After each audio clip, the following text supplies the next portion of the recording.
starting the trailer, they made such a cool entrance for Cartoon Link, just for him to go into the abyss. Rest in peace, my boy. Rest in peace.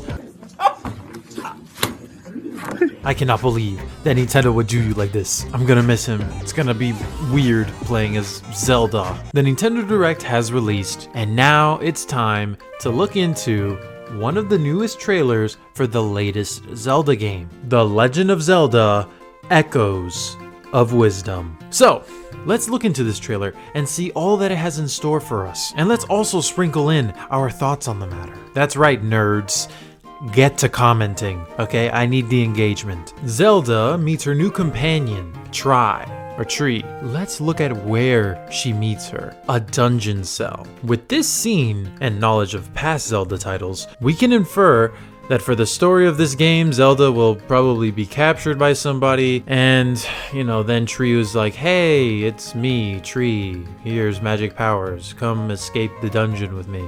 That's probably what's gonna happen, kinda like the beginning of A Link to the Past. Now, looking at the magic powers that she gets, the Tri-Rod, you already know that this game is gonna go crazy with glitches. We can stack items only if you're not standing on them, as you can see here. Now, further in, they detailed that you can even create water, but what you didn't notice is where she's standing when she grabs the water block. She's on top of a boat above the void. What does this mean? This means that there's an entire ocean of void, probably covering the entire land, and that their way of sailing the seas is through flying boats. This also means that the void will be used as a progression border to make sure that you complete all the necessary dungeons before moving on. Just like Link's Awakening. Okay, moving on. You can stack up to 3 water blocks shown in the clip. And I'm no genius, but I guarantee you that's probably the limit, considering that's the exact same height as the cliff. Nintendo just loves making the game easy. They also love blocking where you can go. Looking at combat now, this game is going to suck. The fight shown here is creating a rock and throwing it onto an enemy. What does this infer? There's no sword and shield, not even a magic blast, which means that most of the time, you'll probably just use the other thing shown in the next clip, which is using other enemies. You can copy enemies you defeat and create them to fight for yourself instead. This is definitely going to be limited and probably doesn't work on boss enemies, but we can see that there's at least not a limit of 1. Around the end, there are a ton of fast-looking clips, and we're going to examine them one by one. Here, the void is chasing Zelda as she runs somewhere outside. This is either really close to the beginning or really close to the end of the game.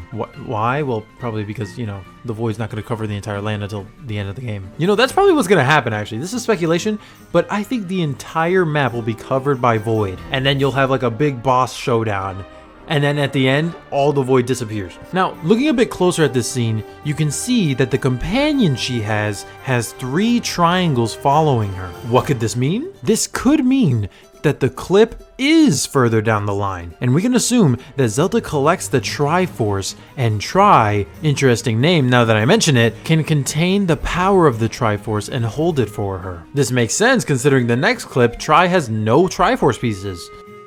Oh, they're above the placed items. Oh, okay, so this means something else entirely. The limit of Zelda's power has been revealed. Throughout the clips, Tri only has 4 of these triangles connected to her, and after Zelda created 4 items, Tri has none. This must mean that the limit of her creation is 4, making sense as to why Zelda only creates 3 stacks of water and 3 beds with 1 trampoline, making 4. And if there are only 4 triangles, that's probably the limit. Wow.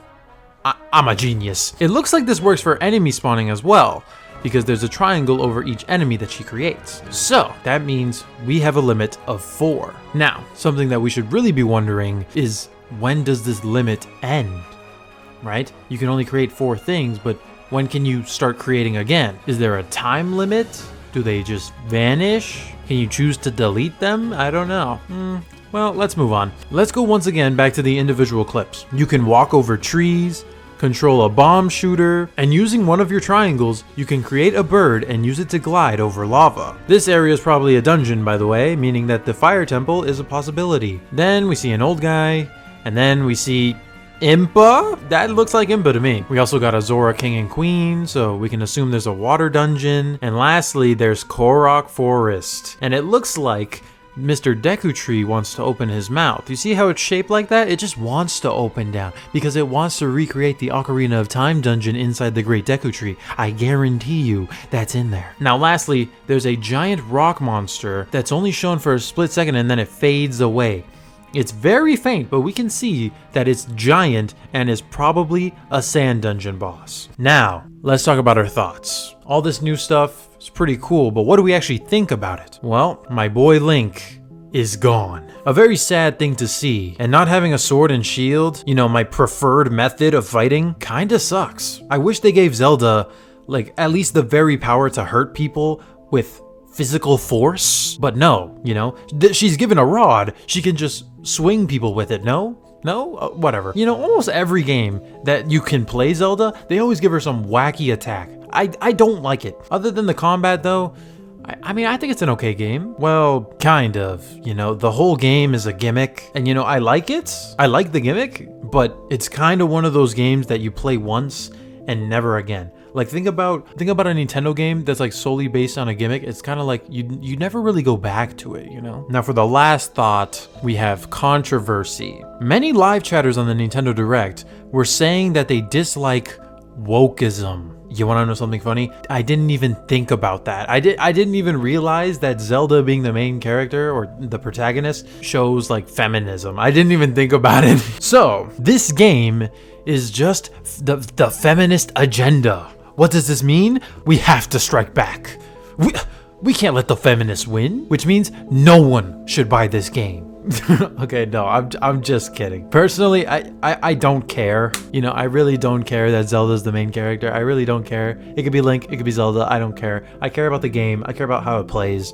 You know what I mean? And how the game looks right here, right? It's like, do you even know she's a girl? I mean, what? Like, bro, it's like a tiny little like Lego. Can you really tell if it's a girl or not? For me, it doesn't really matter. But considering that this is made by wokeism, I would like to mention something. Notice how Zelda doesn't have a sword and shield. Notice how she uses other people to do her bidding for her. What does this say about feminism? You see, it says that girls can't be strong and that they have to rely on men to fight for them? Ooh, I knew you were up to something, Nintendo. I didn't know it was this, but wow. You misogynistic. No, I'm just kidding. I don't care. As long as this game gets a giant map, and as long as it gets around like 8 dungeons or so, you know, like Link's Awakening, you know, I really don't want it to imitate Breath of the Wild, bro, please. Like, Tears of the Kingdom dungeons are so bad. So, you know, as long as I get the dungeons that I've been craving for, I'll be fine. Especially with this new gimmick, you know, imagine all the puzzles you can make with that. But then again, also imagine how annoying it would be. Like, oh, I didn't know I was supposed to stack only 3 beds and not 4. Dude, that would be kind of annoying. Or imagine like one of the puzzle solutions is like spawning a certain enemy type. It's like, what if you never fought that enemy? That would be annoying. But, you know, afterwards they said every individual playthrough will be different. So it's like, okay, so there's going to be multiple answers to something probably. So yeah, that's it. That's my thoughts. That's my deep look into the game. And yeah, I kind of thought that, you know, Tri would carry the Triforce, but no, that's just the limit of their power.